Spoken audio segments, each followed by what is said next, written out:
Daimler Truck Holding AG, the truck and bus manufacturing subsidiary of Daimler, and the Volvo Group will showcase their newest electric trucks in Germany this week with dozens of commercial vehicle manufacturers making their debut at the IAA Transportation Exhibition. There will be more zero-emission trucks than ever before. Daimler has launched the Mercedes-Benz e-Actros, which can haul 22 tons of cargo around 500 kilometers on a full charge. MAN, a brand of Traton SE, is showing off a 40-ton electric truck that can be charged quickly. Volvo is offering visitors a test drive of its electric truck. The key question executives in the electric truck space must answer, however, is how long it will take their heavy-duty electric vehicles to get from the showroom to the highway. High battery prices and a nearly non-existent truck charging network remain significant obstacles, with transport companies weighing whether it is worth continuing to invest heavily amid Europe's unprecedented energy crisis and a slowing global economy. Bloomberg NEF analyst Nicholas Soulopoulos said, "There are already a lot of electric trucks on the market, but their adoption has been slow, especially in Europe. Capacity is still ramping up slowly, and there is not enough suitable the charging network is available, and truck batteries are still expensive." Still, pressure to transition to electrification in the trucking industry remains. European companies operating in urban areas need to comply with stricter truck regulations as cities work to improve air quality.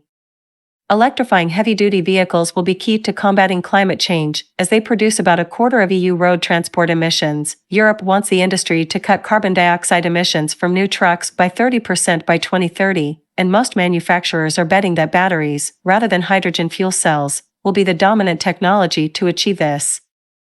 However, most European countries do not have similar measures compared with the US plan to provide $40,000 in subsidies to buyers of electric heavy-duty trucks. Traton, a Volkswagen Group brand, has pledged to eliminate fossil fuels for half of its trucks by 2030. Its Scania brand this year delivered an 80-ton electric truck to forest company SCA, which is using it to transport timber in northern Sweden.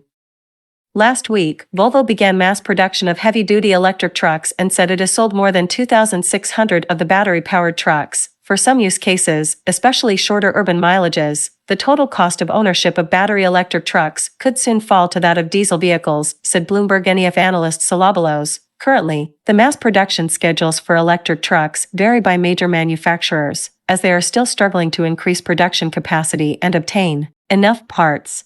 Daimler's e-Actros won't hit series production until 2024, and MAN's trucks won't start production until 2025. Nikola, which plans to unveil the fuel cell tray SEV beta at this week's auto show, has delivered just a few dozen trucks and may now be distracted by the criminal fraud trial of its founder, Trevor Milton. Tesla has delayed production of the electric semi-truck several times. Volvo, Traton and Daimler plan to spend €500 million, $498 million, over the next 5 years to build at least 1,700 charging stations for heavy-duty electric vehicles in Europe. Daimler has also launched a similar project with the US company BlackRock, which is working to improve batteries and speed up charging. Roland Kelp, partner at consultancy Oliver Wyman, said, "Europe needs a fairly dense network of high-speed truck charging to facilitate wider adoption of long-distance battery-powered electric trucks."